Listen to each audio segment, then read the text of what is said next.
हम निभा मिश्रा सब मिथिलावासी के गोर लागे छी। बउआ के आइ डिमांड पर बना रहल छी सूजी के मोमोज या बॉल कहियो भेजिटेबल बॉल बना रहल छी। तो एक गिलास सूजी में 2 गिलास पानी और में कनी तेल धो दिलिए हैं। फिर कढ़ाई चढ़ा के हलवा जका बना लेलो हैं। ठंडा भेला के बाद ओकरा खूब गूँथ लेलो हैं।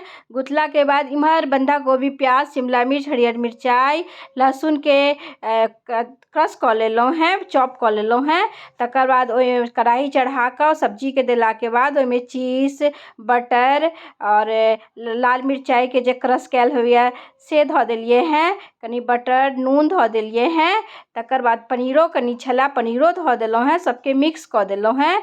मिक्स कऽ देलिए। ओकर बाद डो में से कनी छोट छोट पूरी बना कऽ ओहिमे की केलो हैं, भरि लेलो हैं बढ़िया सँ। कनी ज़्यादा कऽ के भरि लिअ। फिर भरि लेलो हैं। भरला के बाद जेहन मोन होइए तेहन अपन शेप बना लिअ। तब जे गोल बनाओ या लंबा बनाओ, जेहन बनाओ। फिर एकरा कढ़ाई चढ़ा लेलो हैं। कढ़ाई चढ़ेला के बाद ओकरा फ्राई कऽ लेलो हैं। फ्राई केला के बाद खूब कनी तेज आंच पर फ्राई करबै। अब ऊपर से खूब कुरकुर, अंदर से खूब नरम होइ छै। खाय में बहुत नीक लागे छै। अहूँ सब बनाओ। सब गोटे के बहुत बहुत धन्यवाद। लाइक करू, सब्सक्राइब करू।